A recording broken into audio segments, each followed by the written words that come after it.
Student, आज हम लोग क्लास 4 की हिंदी पुस्तक वाटिका पेज नंबर 20 पार्ट 3 कहानी का नाम है मुल्ला नसरुद्दीन की चतुराई। आज हम लोग इस कहानी को पढ़ेंगे और देखेंगे किस प्रकार मुल्ला नसरुद्दीन की चतुराई से समस्या का समाधान होता है। तो कहानी, एक दिन मुल्ला नसरुद्दीन अपने गधे पर बैठे बाजार जा रहे थे। बाजार में उन्होंने देखा 3 किसान आपस में झगड़ा कर रहे थे। उन्हें देख मुल्ला नसरुद्दीन वहीं रुक गए। वहां खड़े होकर वे उनके झगड़े के कारण को जानने की कोशिश करने लगे। थोड़ी देर में किसानों का झगड़ा इतना बढ़ गया कि उन्होंने अपने झगड़े के निपटारे के लिए ग्राम प्रधान के पास जाना पड़ा। किसानों ने गांव के प्रधान को बताया कि वे तीनों किसान मित्र हैं और तीनों मिलकर व्यापार करने के लिए गधे खरीदने आए थे। तीनों किसानों ने मिलकर एक व्यापारी से 17 गधे खरीदे। तीनों व्यापारी ने, किसानों का झगड़ा कारण क्या था? गधा। और उन तीनों जो व्यापारी थे उन्होंने कितना गधा खरीदा? 17 गधा खरीदा। अब पहले किसान ने व्यापारी को कुल कीमत की आधी रकम दी थी, दूसरे किसान ने कुल कीमत का 1/3 और तीसरे किसान ने कुल कीमत का 9वां हिस्सा दिया था। अब उन्हें समझ नहीं आ रहा था कि गधों का बंटवारा कैसे किया जाए, क्योंकि गधों की जो संख्या कितनी थी? वो 17 थी। और तीनों जो व्यापारी थे उन्होंने, एक पहले व्यापारी ने कीमत का आधी रकम दिया, दूसरे ने 1/3 और तीसरे ने कुल कीमत का 9वां हिस्सा दिया। अब इन पता नहीं चल पा रहा था कि कितने किसान, कौन व्यापारी ने कितने पैसे दिए हैं। अब गधों का बंटवारा कैसा किया जाए, ये बहुत बड़ी समस्या उन लोगों के बीच आ गई थी।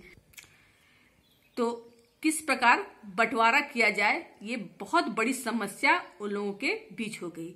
अब इसमें आपस में तीनों व्यापारियों के बीच में क्या होने लगा? झगड़ा होने लगा।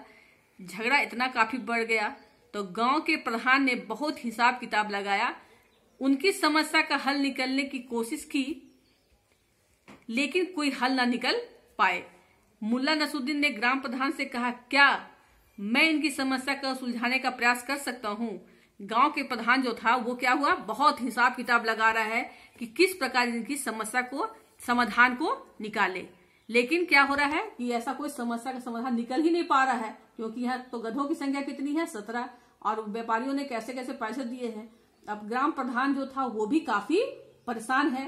तभी वहां पे मुल्ला नसरुद्दीन जो वो खड़ा था, वो बोलता है क्या मैं इनकी समस्या को सुलझाने का प्रयास कर सकता हूँ? तो ग्राम प्रधान ने कहा, खुशी खुशी ऐसा करने की स्वीकृति उसे दे दी। किसको दे दी? मुल्ला नसरुद्दीन को। अब मुल्ला नसरुद्दीन ने किसानों से पूछा कि वे क्या चाहते हैं। तो वे बोले कि हम अपने गधों को इस तरह बांटना चाहते हैं कि हम सबको कितने गधे मिले, जितने गधों की कीमत हमने दी है।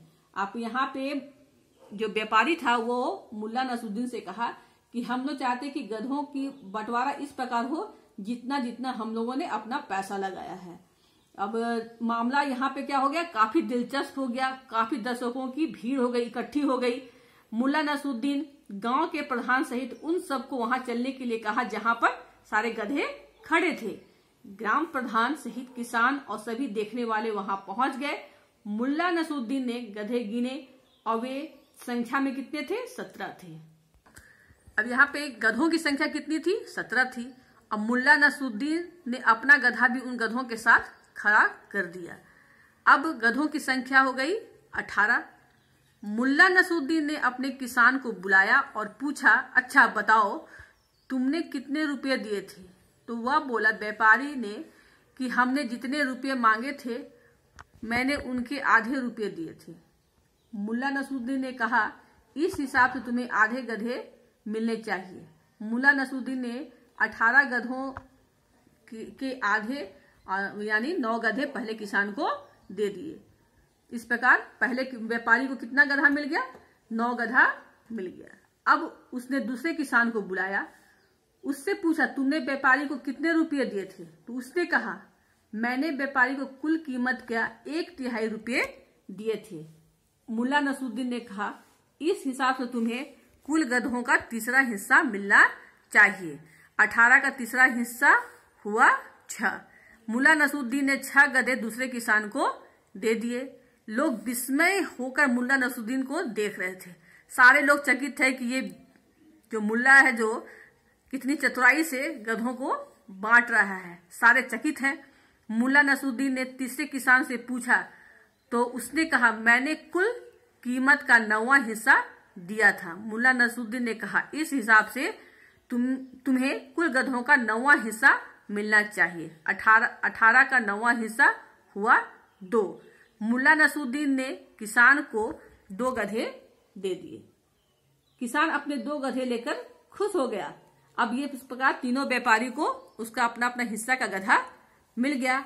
अब एक गधा रह गया था। वह गधा मुल्ला नसरुद्दीन का था। मुल्ला नसरुद्दीन ने अपना गधा लिया, उस पर बैठकर बड़ी शान से बाजार की ओर चला गया। ग्राम प्रधान सहित सभी लोग दांतों तले उंगली दबाए खड़े थे और मुल्ला नसरुद्दीन की भूरी भूरी प्रशंसा कर रहे थे कि मुल्ला नसरुद्दीन जो था कितनी चतुराई के साथ तीनों व्यापारियों का जो हिस्सा था उसे रूप में से गधा को उनको दे दिया। और इस प्रकार सारे व्यापारी खुशी खुशी अपने गधों को लेकर चले गए। और मुल्ला नसरुद्दीन भी जो था वो भी अपना उसका गधा बच गया था, उस गधे पर बैठ के वो भी चला गया। सारे लोग जो थे वो क्या करने लगे, मुल्ला नसरुद्दीन की काफी प्रशंसा करने लगे। इस प्रकार कहानी समाप्त होता है। इस कहानी को आप लोग एक बार फिर से पढ़ेंगे और इस कहानी के आधार पर यहाँ पे ये पहला शब्दार्थ है, इसे अपने कॉपी में लिखेंगे। और यहाँ पे मौखिक प्रश्न है, जिसका प्रश्न यहाँ पे दिया हो गया है, इसका उत्तर आप लोग बुक से ढूंढकर यहाँ पे बनाएंगे कॉपी में। लिखित प्रश्न में रिक्त स्थानों को भरिए, इसे भी आप अपने कॉपी में भरेंगे। बुक को पढ़ना है और कहानी को एक बार फिर से समझना है। धन्यवाद।